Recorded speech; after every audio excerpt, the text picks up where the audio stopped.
Hey there, true crime besties. Welcome back to the Stay at Home Detectives podcast. I'm Jen. And I'm Sam. Today we're covering the case of Daisy Mae Heath. So let's dive right in. Human remains found in November 2008 in a remote area of the Yakama Reservation have been identified as those of a Yakama woman missing since late summer 1987. Yakama County Coroner Jim Curtis said Wednesday the remains found on November 26, 2008, west of White Swan, have been confirmed by DNA analysis to be 29-year-old Daisy Mae Heath, who grew up in White Swan as Daisy Tallman. She was living there when she disappeared. She was reported missing on October 29, 1987. Testing was completed by Othram Laboratories, a private DNA laboratory in Texas known for identifying people whose remains have been unidentified for decades. Funding for the DNA testing was provided by the Washington State Attorney General's office, Curtis said in a news release. I'm hopeful that this may help with the healing process for family and friends, he said. Though Heath's cause and manner of death will remain undetermined until further information is available, Curtis said, the FBI has described her disappearance as a suspected homicide. The FBI has jurisdiction to investigate all serious crimes involving Native Americans on tribal lands. Heath's backpack, keys, and a turquoise ring were also found in the area west of White Swan where her remains were discovered.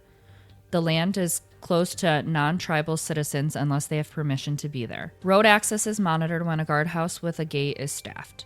In the 1980s and 1990s, at least 14 Native American women were murdered in cases that remain unsolved or died under mysterious circumstances on the 1.3 million acre Yakama Reservation spanning Yakima and Klickitat counties. Some were found within or near closed portions of the reservation and died of strangulation or hypothermia. Heath was one of at least 2 Native American women who disappeared in that time. Karen Johnlee Wallahy, who was last seen in Hera on November 7, 1987, is still missing. She was also 29 years old. It wasn't unusual for Heath to be gone for extended periods of time. She would spend weeks in remote country hunting, fishing, and gathering traditional foods. She also traveled between White Swan on the Yakama Reservation and the Warm Springs Reservation in Oregon, where the family had more relatives and friends. She was reported missing to Yakama Nation Tribal police when relatives hadn't seen or heard from her for about 2 months. Heath was born on January 10, 1958, and grew up as Daisy Mae Tallman, which has her mother's married name, but changed her last name to her father's name shortly before she went missing. She was the youngest of 6 sisters and raised by maternal grandparents Elias and Lily Whitefoot, along with extended family on a ranch in Medicine Valley near the foothills of the Cascades. She was known for her prowess in basketball and softball and her dedication to family, especially her nieces and nephews, some of whom she helped raise.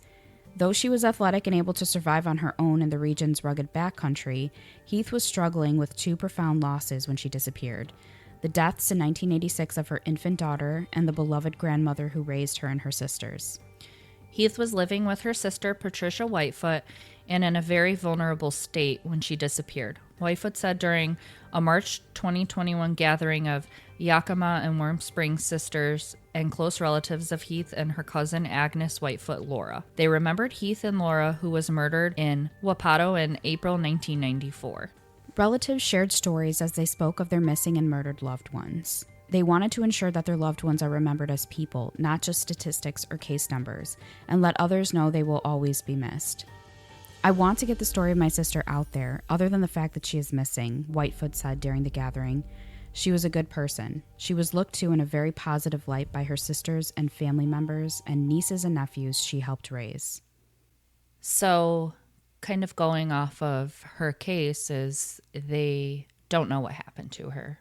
They'll probably never know what happened to her.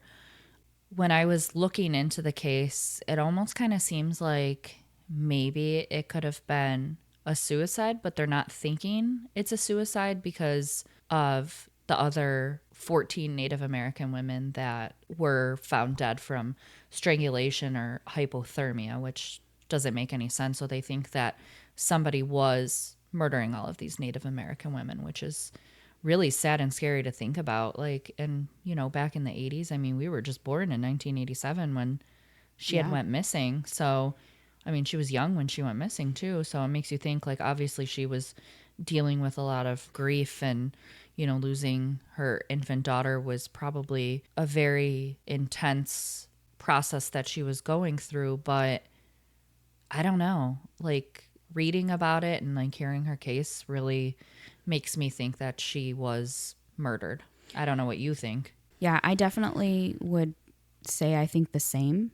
And really because of the backstory and some of the information within the case with the other women during the same time, they were around the same age and were killed, like you said, either by strangulation or hypothermia, which is a very strange coincidence for multiple women and Native American women at that. So it's hard to believe that it was a suicide. Nothing's real. I mean, there are, I guess, facts based on what she was going through, like you mentioned, with losing her baby and just going through pretty extensive grief. But even her family had said it was out of character for her. I mean, it was right. It was usual for her to like go hunting, go fishing, and, you know, come back. But, you know, and then they talk about how the land was secure. But I mean, is the land really secure? Like, I mean, right. And, you know, I don't know if you're familiar, if any of our listeners now are familiar with some of the other cases surrounding Native American women and getting murdered or disappearing. I recently, I'd say within the last year, watched a documentary, which we might cover that as well, to go in tangent with this case. But I know that there were more cases in other areas throughout the United States where women, Native American women, were going missing, were being murdered. And this was within the past, I'd say 15, 20 years. So this is obviously a much older case, but maybe that's kind of where in the beginning, this like started. in the beginning of where it started. Yeah, I would like to cover more in this area, especially with it coming to the Native American women, because it's not something that you really ever hear about in the media. And I'm happy that I was able to come across this case, and it sparked my interest because I'd like to maybe bring justice to other Native American women that are still probably getting murdered to this day. I mean, and that's probably where it started. I mean, I don't know. Let us know what you guys think in the comments, or if you've heard of this case, or if you know any of, you know, a more recent case with any of the Native American women that might be tied into Daisy Mae's. Yeah, definitely let us know. Or if there's any additional cases you'd like us to cover, we provide our contact information in the show notes. So feel free to shoot us an email and let us know some additional cases maybe you're familiar with that you'd like us to cover, especially within this realm as far as bringing justice to these poor women who are just being murdered or going missing and disappearing. But there's so much more, I believe, to this case, and it's unfortunate because it's such an old case and it's from the 80s. And I mean, I'm so glad that they did find her remains. Me too. To give her family closure, but it still doesn't give her family closure because they don't know what happened to her.